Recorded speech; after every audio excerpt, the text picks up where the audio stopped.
My name is Dr. Jennifer Otter Bickerdike, and I bring the unique combination of having experience both in the traditional record label world, Interscope Geffen A&M, Sony Music, Polygram back in the 90s, as well as having spent time in Silicon Valley. My big claim to fame is that I helped do consulting for Facebook as we tried to get bands to migrate from MySpace over to Facebook. I'm now taking this experience and I'm writing quite a bit. My new book is called Why Vinyl Matters. It's a manifesto by and for fans of the vinyl format about why records are important culturally, as well as giving lectures, talks, and presenting on the radio and TV about these topics. I'm also an expert in fandom, the cult of dead celebrity, and really anything having to do with pop culture and music. I most likely have an opinion and some academic background in. The thing that was fascinating around that time period, if you listen to the radio or you watch the TV, it was hundreds and hundreds of people flocked to Camden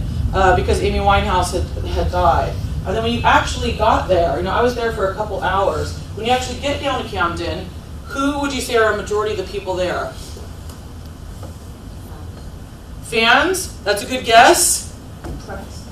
Andrea has it. Ding dong. Yes, it's the press, okay? So you have all these press people sitting on, right outside her house in Camden Park, which is right across from her house, waiting, okay? They're with their computers, they have all their equipment ready, and then you have fans, like our friend up here in the front said, you have fans coming and saying, oh, there's cameras here, get down here, okay? So it's almost creating the event. So the press is waiting for something to happen. The fans are waiting for something to happen. You think about when you go to a party, you're the first one there at a party, and you're just like, oh crap, this party's dead, I want to get out of here. But there's kind of this anticipation. If you're throwing the party, there's this pre-party anticipation, like, are people going to come? Is it going to go off? Da-da-da-da. There's that kind of vibe in the air. And instead of there being hundreds of people there, I'd say there was maybe 50 people there, okay? But it's all about the way things are shot, the way things are edited, the way they're put on television or you hear on the radio, and that therefore creates a history. It may not be the accurate history of what was actually going on at that moment, but it creates a history that is how we remember it now. Right? Die young, stay pretty. I hope I die before I get old. The history of rock and roll is littered with people who by design or by accident never made it to middle age. But what about the fans, the people that are left behind? I'm Dr. Jennifer Otter. I'm a world-respected authority on music and especially the cult of dead celebrity. Welcome to Dead and Famous. Right now I'm at the most famous zebra crossing in the entire world, Abbey Road. Excuse me. I know you guys, I don't want to cut in here at the crucial moment, but can I ask you, why are you here? We've seen where Jimi Hendrix died, where Freddie Mercury died. My mom was a big fan of Ringo Starr when she was young. Star. Yes. He's the hot one, don't let anyone tell you differently. Do you guys speak English?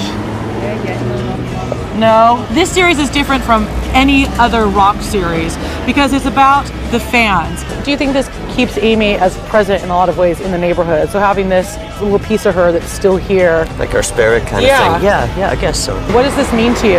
Again, she should be remembered for all the good things. I'm here in the Holly Arms in Camden Town in the Ladies' Loo, and it's an absolute shrine to Amy Winehouse. So when you think about remembering somebody and you want to show them respect, what's the first place you think of coming? Definitely the toilet is number one on that list.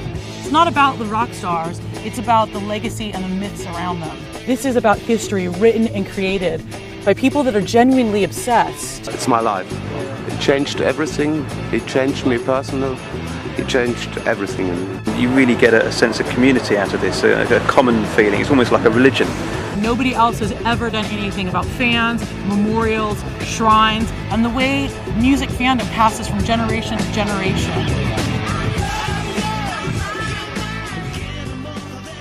Let's get down to the nitty-gritty. Right, yeah. Joy, Division, or New Order? Well, it's actually New Order, really, for me. Because they came into my life at exactly the right time. By radio. And I was 16, and it was, I'd been listening to lots of great music before that, but nothing that was quite as cool as New Order, and it's sort of with me since really. Do you still put on Power, Corruption, and Lies on vinyl and say, fuck yeah, this is an amazing record? It was on my turntable for about 6 months, with nothing else in between, so thank you very much. That was so American of me. That was so American. I'm sorry. A flashback there. I've lived in America. I lived in America. I know you did. So I'm used to it. It's good.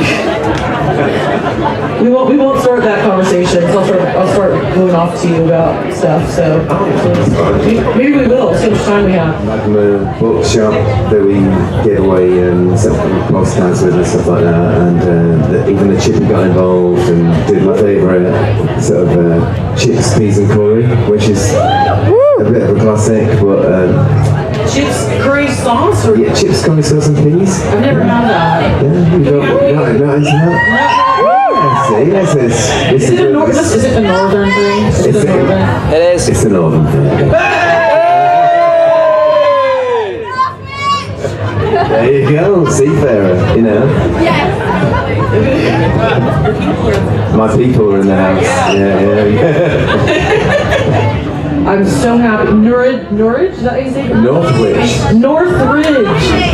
Northwich? Is it will be in the house? So when the band first started, right, everyone used to say, okay, you're from Manchester, right? And I used to say, no, we're from Northwich.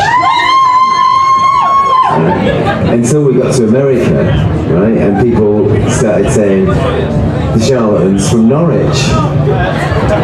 See, I thought when I was reading your memoirs, I'm like, I thought he was from Norwich. I know. I was completely confused, and then I felt like an asshole. I'm like, I'm supposed to be a big fan, and I don't even know where the guy is from. So I'm sorry for the 20 years I've incorrectly labeled where you're from. Fine. So then it was just, we just had to readdress the fact that we weren't from the same place as Alan Partridge.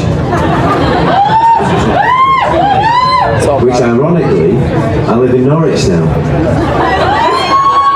That's also why I got confused though, because I remember you telling me you lived in Norwich, and then I was reading the books, and I was just like, it's not, I'm so, thank you, just cleared up like the last 6 months of confusion. Yeah, in my mind. Yeah. Exactly. Yeah, exactly.